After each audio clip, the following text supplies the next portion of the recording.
주님 평화. 네, 오늘 6월 마지막 날입니다. 6월 한 달 잘 마무리하셨나요? 이제 더운 여름, 장마철이 오고 또 태풍도 오고 하는 더운 7월이 시작됩니다. 여러분, 날은 덥더라도 여러분은 그늘이 되어주시는 주님 안에서 시원한 신앙생활 하시길 바랍니다. 오늘 복음을 접하면서 저는 어머니들이 떠올랐어요. 어머니들은 예언자 같아요. 그죠? 어머니들이 하신 말씀 가만히 생각해 보면 그 말씀대로 살았으면 정말 대부분 성공합니다. 예. 그러니까 그 말씀이 어머니가 원하는 어디를 가라, 뭘 해라 이거 말고 이제 우리들에게 삶에 있어서 너희들 이렇게 살면 안 돼, 이렇게 살아야 돼 하는 그런 삶의 지침을 내리셨던 것들. 너 그렇게 안 하면 너 이렇게밖에 될 수 없어 했던 그런 이야기들이 돌이켜보면은 대부분 맞았어요. 어머니들의 예언은 많이 적중하는 편이죠. 예, 사실 예언자 그러면 우리는 어떻게 생각합니까? 미래를 예언한다 그러면 마치 노스트라다무스처럼 뭐 2차 세계대전이 일어날 것이다, 뭐가 될 것이다 하는 어떠한 구체적인 어떤 미래를 딱 맞추는 사람이라고 생각하기 십상인데요. 사실 성경에 나오는 예언자들은 그런 의미의 예언자들이 아닙니다. 선지자라고도 하죠. 앞날을 예견하는 사람들이에요. 그래서 아모스가 오늘 독서에 나오는데 아모스도 스스로를 나는 예언자가 아니다, 농사 짓고 있는데 주님이 불러가지고 너희에게 이렇게 계속 살다 보면 너희는 필히 멸망할 것이라는 이야기를 전하라고 주님이 나를 보내셨다라고 얘기를 합니다. 사실 수많은 구약의 예언자들이 나오는데요. 우리들 그 예언을 너무 거창하게 생각할 필요는 없습니다. 너무나 당연한 거예요. 예를 들어서 아침 식사 준비가 하나도 안 돼 있고 아침 식사할 게 아무것도 없는데 아침을 먹을 수는 없어요. 그죠? 식사 준비를 하고 부식 재료들이 있어야 식사 준비를 할 것이고 그래야 아침을 먹을 수 있죠. 근데 부식이 없다. 그럼 너는 내일 아침에 굶을 것이다 라는 말이 무슨 당연한 얘기잖아요. 하지만 이게 예언이에요. 이런 게 바로 예언입니다. 우리가 6시 반에 이제 기도를 시작하는데 너가 늦잠을 자서 6시 반에 일어나면 기도에 늦을 거야. 당연히 기도에 늦고 기도에 늦으면 그런 일들이 계속 반복되면 너는 수도 생활이 엉망이 되고 수도 생활을 제대로 할 수가 없고 그런 삶이 계속 반복되면 너는 수도자로서 살아갈 수 없어. 즉 늦잠을 자꾸만 자는 형제에게 너는 수도 생활이 너에게 맞지 않나, 너는 수도 생활보다는 차라리 밖에서 새로운 다른 일을 하는 것이 옳을 것 같아 라고 얘기하는 것이 그 사람을 욕하는 것이 아니라 비난하는 것이 아니라 너무나 당연한 결과에 대한 이야기거든요. 이거는 과정이 맥락이 그렇게 가면 결과는 그렇게 될 것이다 라는 구약의 모든 예언은 그런 겁니다. 우상을 숭배하고 그리고 어떤 부귀영화를 탐하면서 하느님에게서 멀어진 거짓된 삶을 살 때 너희들은 멸망할 것이다. 세속적으로도 멸망할 수 있지만 영적으로도 멸망하는 거죠.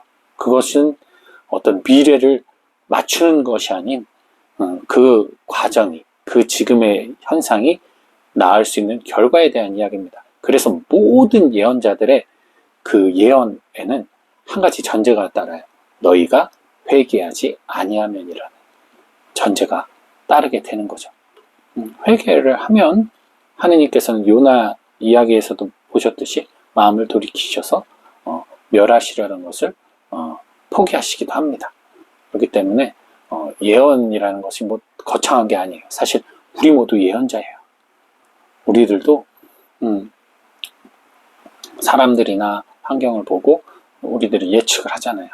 근데 그 예측이 잘 맞는 사람들이 있고 틀린 사람들이 있어요. 또 계속 그렇게 살다 보면 너 분명히 나중에 잘못될 거야 했는데 잘 되는 사람도 있잖아요. 이 차이는 어디서 나오느냐, 이 예언이라는 것은 지극히 객관적이어야 되는데 주관적 예언을 할 때, 즉 내 눈에 보기 싫은 것에 대한 지적질로서 저 형제를 못마땅하게 여기면서 정당하고 옳은 내가 그릇되고 잘못된 형제를 지적하기 위한 예언. 너 그따위로 살다 보면 너는 당연히 이 생활 못하니까 넌 나가야 돼. 너는 수도자로 자격이 없는 사람이야. 라고 이야기하는 이런 예언은 거짓된 예언이고 잘못된 예언이고 그래서 틀릴 수가 있는 거예요. 하지만 사랑으로 기꺼이 아모스처럼 내가 모욕을 당하고 무시를 당하고 상처를 받을 것을 알고 수용하고 받아들이면서도 바로 당신을 위해서 내가 당신의 구원을 위해서 당신의 행복을 위해서 내가 이야기하는 것. 흔히 뭐 어떤 사극이나 이런 데 보면 충신들 있잖아요. 자기 목숨을 걸고 직언하는 충신들. 그게 바로 예언자, 참된 예언인 거죠. 참된 예언. 근데 우리들이 이제 착각을 하는 경우가 많죠. 지적을 함에 있어서 내가 저 사람을 바로잡아주기 위한 좋은 의도라고 하지만 결국은 그 사람이 나를 만약에 비난을 한다? 너가 무슨 자격으로 그런 말을 해? 네가 뭔데? 라고 했을 때 기분 나쁘고 화나고 더 그 사람에 대해서 안 좋게 생각하고 이미 그거는 예언이 아니죠. 그것은 사랑의 충고가 아니죠. 내가 널 위해서 얘기를 했는데 너는 나를 그렇게밖에 안 받아들여? 그것은 가만히 생각해보면 내 만족을 위해서 라는 첨가물이 들어가 있다는 거죠. 기꺼이 수용할 수 있어야 돼요. 박해받는 것을. 예수님께서도 마찬가지셨잖아요. 당신이 선포함에 있어서 존경하고 감사하는 이들도 많았지만 그것을 패척하고 거부하는 사람들도 많았고 결국 그들에 의해서 목숨을 잃었어요. 그때 예수님께서 거부하시면서 난 죽을 수 없어. 내가 옳은데 왜 죽어? 니네가 잘못된 거야. 라고 비난하지 않으셨어요. 당신의 옳음을 수용하지 못하는 사람들의 마음까지 헤아리시고 당신의 옳음을 목숨으로 증명하셨단 말이죠. 근데 우리는 그 옳음을 증명함에 있어서 인정받고 수용받고 내가 그런 옳은 사람이란 것을 사람들 앞에 드러내기를 바라는, 알아주기를 바라는 마음이 있단 말이에요. 그렇기 때문에 사실 그로 인해서 받는 상처들도 꽤 많죠.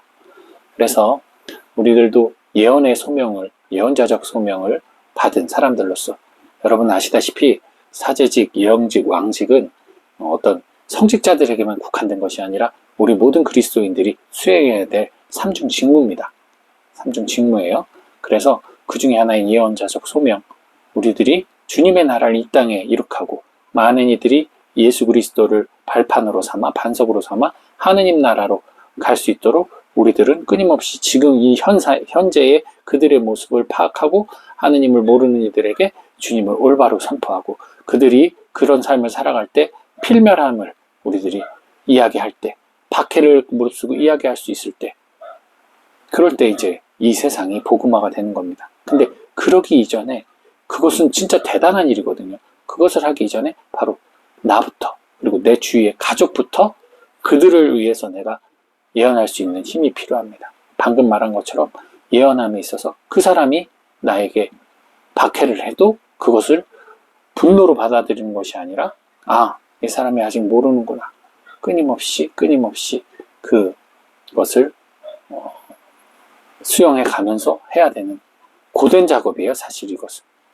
그렇기 때문에 믿음의 반석이 필요한 겁니다. 단단한 반석 안에 안정감이 있어야만 내가 그런 말들에도 흔들리지가 않는 거예요.